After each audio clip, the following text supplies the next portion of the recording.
Hi everyone, this is Sarah from Be Crafty and Quilt Long. Today we're going to be working on the double windmill block. I'm really super excited because this one is really fun. If you want specific cutting directions, please go to my website and they're listed there for free, and then we can work on this block together.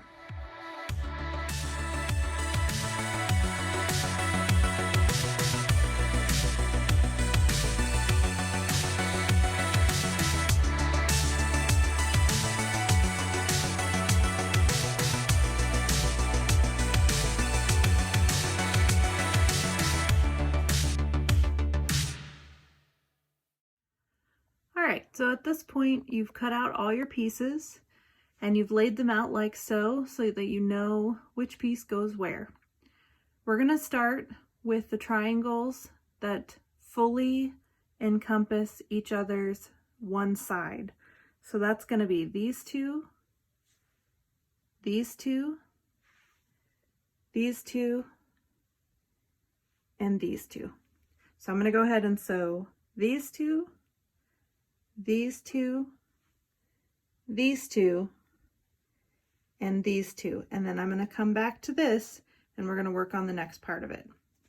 All right, I've sewn my two triangles together. Now I'm going to press them apart, and I'm going to press the seam to just one side or the other. I like to press to actually the dark side.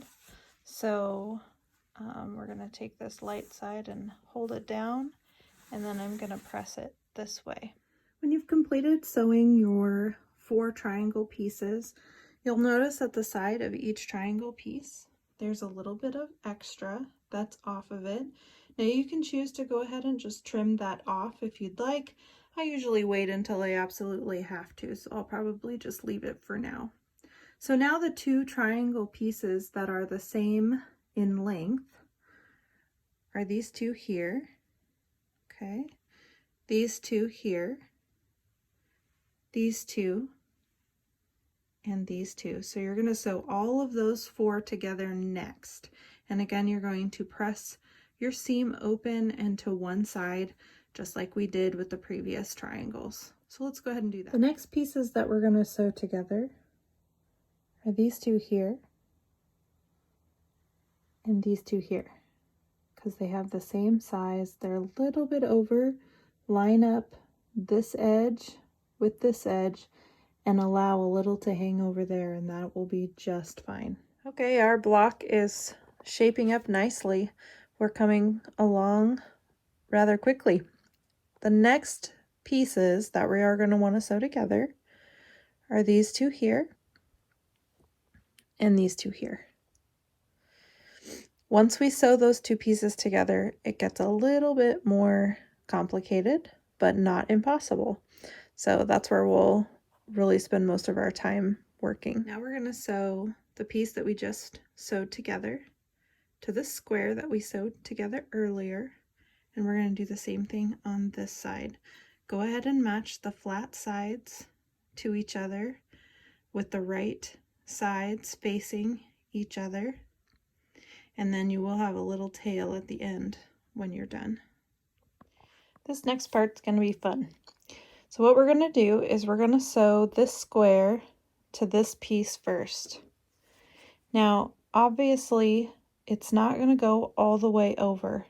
What we're going to have to do in order to get this piece where it needs to go is we're going to have to make sure we don't sew all the way to the end. So we're going to leave a little bit of this part open so that we can slide this one in underneath. All right, so I have my fabric together, and now I'm going to sew not quite to the end. I'm going to leave a little bit open.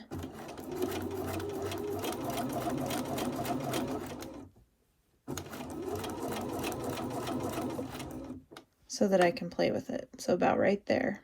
All right, next thing that we're going to do is we're going to sew this piece to this piece. We have a little bit of this edge open, which will allow us to sew all the way to the end. We're just going to flip this over, and we're going to make sure that this edge meets up with the edge that's under here. and then we will sew this piece together. Once we do this, it'll be a little bit easier moving forward.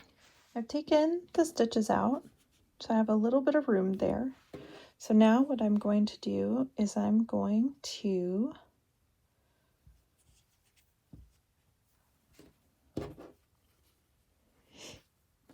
fold this over here, and I'm going to slide it in just like I did before so that these two ends are touching, and then I'm going to sew 1/4 of an inch down here. We're going to press it open, and then we'll be ready to sew this direction. Press it open, and then we'll just sew these last triangles on. So the first thing I'm going to do is sew this one like that. We just sewed this line here, and we just have this flap left. So we're going to fold it over, and we're going to match our material and pin it, and then sew a 1/4 inch seam there as well, and we're going to iron it open. This is the last thing that we have to do. So this is the easiest part, and it's the funnest part because it means your quilt block is done when you're all done with this part. These triangles at the edges need to be sewn onto the end here. Now notice a little bit hangs off. That's all right. Center your triangle so that it's even, and then sew it on. Congratulations on completing your block. Now go ahead and do this one more time so that you have 2 of these blocks for your mystery quilt. Have fun!